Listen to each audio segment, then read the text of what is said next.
अगर ये ध्यान से सुनती है तो मैं इसको सिखा सकता हूँ। जो विपिन था वो अपने सामने खड़ी हुई मनीषा, जो अभी उसके गेट के सामने खड़ी हुई थी, उसको देखते हुए वो कहने लगता है और कह रहा होता है, ये लड़की वास्तव में बहुत ज्यादा घमंडी है और बहुत ज्यादा परेशानी पैदा करती है। लेकिन अब क्या करें, मेरे पास में और दूसरा चारा तो है नहीं। इसको मैंने पहले से ही एक नॉर्मल स्टूडेंट के तौर पर स्वीकार कर लिया है। विपिन इस जगह पर मनीषा को देखते हुए ऐसे ही कुछ वर्ड्स और कुछ सोच अपने अंदर ले रहा था। बात कुछ ऐसी थी कि विपिन उसको लेने से मना भी कर सकता था, लेकिन इस वक्त उसे उसकी बहुत ज्यादा जरूरत थी। वो बात वही थी कि जो घोड़ा है ना मनीषा के पास में, उसके लिए। अरे नहीं नहीं, विपिन को यहाँ पर वो घोड़ा पसंद नहीं आया था। बात कुछ ऐसी थी कि जो विपिन था उसके पास में कालिया जब मरा था, उसके अंदर जब उसने आत्मा डाली थी तो उसकी ही आत्मा का अंश उसके अंदर था और विपिन को उसके लिए एक शरीर चाहिए था। शरीर चाहिए था, इसी वजह से उसने सोचा कि अगर उसको मनीषा का वो जो घोड़ा है वो मिल जाता है तो वो बहुत ज्यादा अच्छा होगा, क्योंकि उससे अच्छा और कोई घोड़ा यहाँ पर भी हो ही नहीं सकता। क्योंकि मनीषा का वो घोड़ा वास्तव में बहुत ज्यादा पावरफुल था और उस घोड़े का यूज करते हुए विपिन बहुत ज्यादा रोब झाड़ सकता था या फिर उसका बहुत अच्छा यूज भी कर सकता था। विपिन ने लास्ट टाइम में ब्लड स्टोन का यूज करते हुए कालिया की आत्मा को उसके अंदर कैद कर लिया था। इसी वजह से जो कालिया की आत्मा थी अब वो उसके पास में संशोधित थी और विपिन ने उससे वादा भी किया था कि उसके लिए वो एक अच्छा शरीर ढूंढ के लाएगा। इसी वजह से जो विपिन था वो ये घोड़ा जरूर चाह रहा था। आखिरकार इस घोड़े की हड्डियां बहुत ज्यादा मजबूत थी, हष्ट पुष्ट शरीर था और ये घोड़े ये अच्छा और कोई हो भी नहीं सकता था। इस वक्त जो उसके सामने ऑप्शन था वो यही रह चुका था। जब विपिन इस बारे में सोच रहा था कि उसी बीच यहाँ पर जो मनीषा थी वो अपने चेहरे के ऊपर एक प्यारी सी सुदूर सी मुस्कान लेकर उसके पास में आती है। लेकिन उस मुस्कान के पीछे में क्या छुपा था वो अब तक किसी को पता नहीं चल सकता था। वो आती है और कहती है, टीचर देखिए, मैं आपके लिए मेरा घोड़ा लेकर आई हूँ। मुझे पता है कि आपको मेरा घोड़ा बहुत ज्यादा पसंद है और आपके लिए ही ये मेरा गिफ्ट होने वाला है। तो उसकी बात सुनने के बाद में जो विपिन था वो एक मुस्कान देता है और अपना सर नॉर्मल सा हिला देता है और उसके बाद में वो अपने सामने खड़े हुए दाव को देखने लगता है। मनीषा के घोड़े का नाम दाव ही था। वो उसे प्यार से दाव कहकर बुलाया करती थी। उसको देखने के साथ में ही जो विपिन था उसकी खुशी का ठिकाना नहीं रहता है। उसके मन के अंदर फटाके फूटने लगे थे। आखिरकार जो उसे चाहिए था वो उसके सामने खड़ा हुआ था। वहीं दूसरी तरफ जब मनीषा ने ये देखा कि उसके टीचर उसे देखकर कुछ खुश लग रहे थे तो वो कहती है, टीचर मुझे लगता है कि आपको ये घोड़ा बहुत ज्यादा पसंद आया, तो आप एक काम कर सकते हैं, वहाँ जाइए और उसकी सवारी कीजिए। आपको अगर अच्छा लगे तो आप अपने पास में इसको रख लीजिएगा। लेकिन इसके साथ में ही उसने अपने पास में खड़े हुए घोड़े को केवल अपनी आंख मारी। आंख मारने से उसका ये नहीं था कि वो उसके ऊपर दिल दे बैठी थी। बात कुछ ऐसी थी कि उनकी कोई वहाँ पर प्लानिंग चल रही थी और मनीषा को ऐसा करते हुए देखकर जो उसके पास में उसका नौकर खड़ा हुआ था वो भी समझ चुका था और वो अपना सर हल्का सा हिला देता है और अपने गुप्त इशारे के साथ में वो उसके पेट के ऊपर 3 बार आराम से सहलाता है, जिसके बाद में वो उसको यहाँ पर कुछ समझाना चाह रहा था। वहीं दूसरी तरफ जो विपिन था वो तो उन लोगों को पहले से पहचान चुका था कि इनके दिमाग के अंदर कुछ चल तो रहा है, लेकिन विपिन ने उन सभी को बाहर नहीं निकाला। उन सभी को वो बिल्कुल ही चेंज कर देता है, यानी कि उनके ऊपर बिल्कुल ध्यान नहीं देता है और वो अपना शरीर लाते हुए कहता है, ठीक है मनीषा, अगर तुम ऐसा कह रही हो तो बिल्कुल हाँ, मैं यहाँ पर तुम्हारे इस घोड़े की सवारी जरूर करूंगा। इतना कहने के बाद में जो विपिन था वो दाव के पास में चला जाता है और दाव के पास में जाने के बाद में वो अपना हाथ आगे की तरफ बढ़ाता है। वास्तव में कल इस घोड़े को मैंने दूर से देखा था, लेकिन आज पास से देखने के बाद में ये वास्तव में बहुत ज्यादा पावरफुल है, बहुत ज्यादा। विपिन अपने मन ही मन के अंदर इसके बारे में सोचता है, लेकिन जब वो इसके बारे में सोच ही रहा था कि जो सामने वाला घोड़ा दाव था वो बिनबिनाता है मैं, और उसके साथ में उसकी आंखों के अंदर कत्ई कातिलाना खून उतर आता है। ऐसा लग रहा था जैसे कि अभी अभी उसने अपने सामने किसी दुश्मन को देख लिया हो।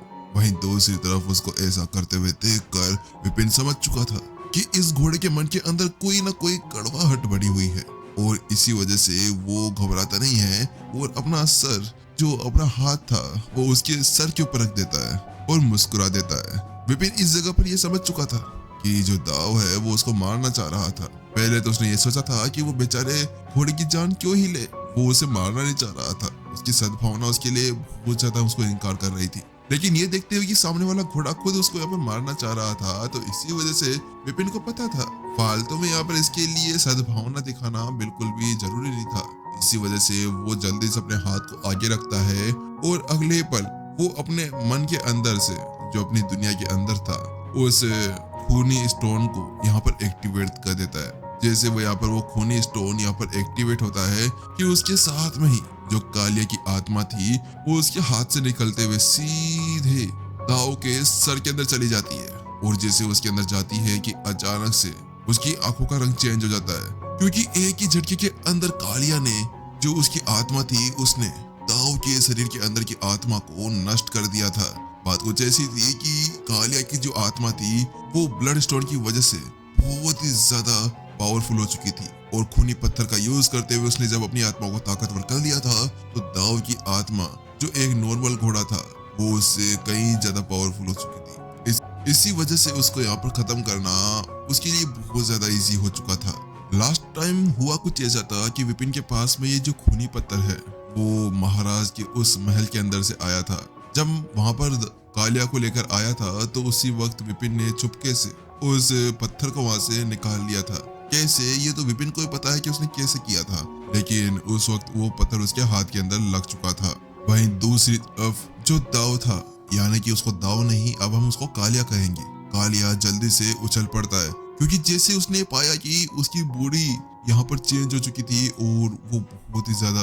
वहीं जब यहाँ पर वो लोग बातें कर ही रहे थे कि उसी बीच यहाँ पर जो नौकर था वो आगे बढ़ता है और कहने लगता है, टीचर विपिन, अगर आप चाहे तो मैं आपके लिए इसको घुमा सकता हूँ। बात कुछ ऐसी है कि जो दाव है ना, उसके पैरों के नीचे थोड़ी सी चोट आई हुई है, तो इसी वजह से ये थोड़ा सा आक्रामक हो चुका है। अगर आप चाहें तो मैं आपकी मदद कर सकता हूँ। लेकिन जैसे ही यहाँ पर वो ये बात कहता है कि उसके साथ में विपिन अपनी आंखें से खोल लेता है। वो कहता है, क्या चोट लगी हुई है? क्या वास्तव में दाव को चोट लगी है?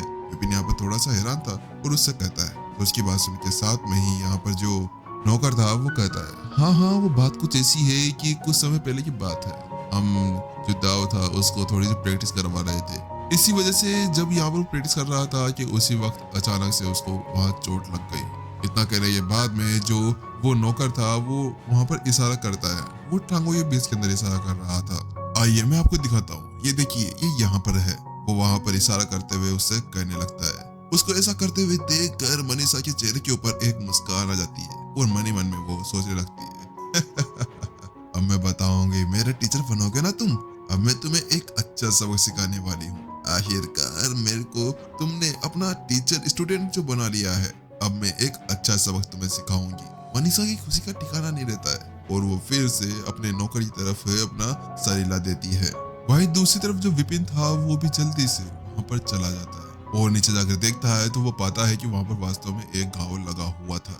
लेकिन जब वो उसको देखता है तो उसके साथ में ही उसका दिमाग पूरी तरह से भरना जाता है। ये क्या, ये तो यहाँ पर एक ऐसा घाव है जो शायद किसी ने जानकर कर बनाया था। मनीष, जो विपिन था, वो मन ही मन में अपने बारे में सोच रहा था और वो कहता है, मनीषा, ऐसा लगता है कि जो ये दाव है ना, इसके ऊपर ये जो चोट का निशान है, इसको जानकर बनाया गया है। लेकिन जैसे विपिन ये शब्द कहता है कि उसके साथ में जो मनीषा थी उसके सारे हाव भाव चेंज हो जाते हैं, लेकिन वो अपने हाव भाव को दबाते हुए कहती है, मुझे लगता है कि टीचर, ये कल शायद किसी तलवार के ऊपर गिर गया हो, इसी वजह से ऐसा लग गया हो। तो उसके साथ में विपिन कहता है, हाँ ऐसा हो सकता है। लेकिन यहाँ पर जो मनीषा और जो नौकर था वो दोनों एक दूसरे को नैन मटक कर रहे थे। दोनों थोड़े से घबराए हुए थे, वो अभी अभी यहाँ पर पकड़े हुए से जाने वाले थे। इसी वजह से यहाँ पर वो थोड़ी सी चैन की सांस लेते हैं कि उनका जो झूठ था वो यहाँ पर पकड़ा नहीं गया है। लेकिन जब यहाँ पर विपिन उसको देख ही रहा था कि उसी बीच जो नौकर था वो अपना हाथ हिलाने लगता है और बार बार उसके ऊपर सहलाने लगता है। लेकिन वही दूसरी तरफ जब यहाँ पर वो थोड़ी देर उसके ऊपर सहला ही रहा था कि यहाँ पर जो दाव था वो वहाँ कुछ करता नहीं है। उन्हें यहाँ पर इस चीज को देखने के बाद में जो दुल्हा यानी कि जो नौकर था और जो मनीषा थी वो दोनों पूरी तरह से हैरान रह चुके थे। उन्हें ये समझ नहीं आ रहा था कि दाऊ ये कर क्या रहा है, वो उनके साइन के साथ में चल नहीं रहा है, क्योंकि उन लोगों ने जो प्लानिंग की थी कि विपिन को एक जोरदार तमाचा लगना चाहिए इसी वजह से। लेकिन वो जब यहाँ पर हैरान ही थे कि उसी बीच विपिन की आवाज आती है, हाँ ये घाव ठीक ठाक है, मुझे लगता है कि जल्द ही भर जाएंगे। लेकिन विपिन यहाँ पर थोड़ा सा नाटक करते हुए कहता है, एक मिनट, इसके अंदर कुछ गड़बड़ है। यहाँ पर मनीषा, इधर आओ और इसको देखो। इतना कहने के बाद में वो मनीषा की तरफ हाथ करता है और उसको इशारा करते हुए अपनी तरफ बुलाने लगता है। वहीं दूसरी तरफ जैसे यहाँ पर विपिन उससे ये शब्द कहता है ना, तो उसके साथ में मनीषा घबरा जाती है। क्या टीचर, क्या गड़बड़ है? इतना कहते हुए वो जल्दी से भागते हुए उसकी तरफ आती है, लेकिन जैसे वो आकर वहां पर खड़ी होती है कि उसके साथ में उसकी आंखों के सामने अंधेरा छा जाता है, क्योंकि उसी बीच अचानक से जो यहाँ पर कालिया था उसकी लात उड़ती है और सीधा मनीषा की आंखों के अंदर जाकर लगती है और फट एक आवाज आती है। मनीषा हवा के अंदर दूर की तरफ जाती है और बूम एक जगह जाकर गिरती है। वो फिसलती भी जाती है, जिसकी वजह से वहां पर एक गड्ढा सा हो चुका था। मनीषा जब यह सब महसूस करती है कि उसके साथ में उसके तोते उड़ जाते हैं, लेकिन वही उस चीज को देख रहे साथ में ही जो नौकर था, अब उसकी तो पूरी तरह से बैंड बज चुकी थी। मिस ये क्या हुआ? लेकिन यहाँ पर जो नौकर था वो पहले से ही वहाँ कालिया यानी दाव के पास में खड़ा हुआ था, और जब वो उससे पहले कुछ समझ पाता कि उसके जो गोल गोल अंडे थे उसके ऊपर आके एक लात लगती है और उसकी तो वहीं पर ही परिवार उजड़ जाता है और वो भी दूर जाकर गिरता है। वहीं दूसरी तरफ उसको ऐसा करते हुए देखकर दोनों को समझ में नहीं आता कि उनके साथ में हुआ क्या था।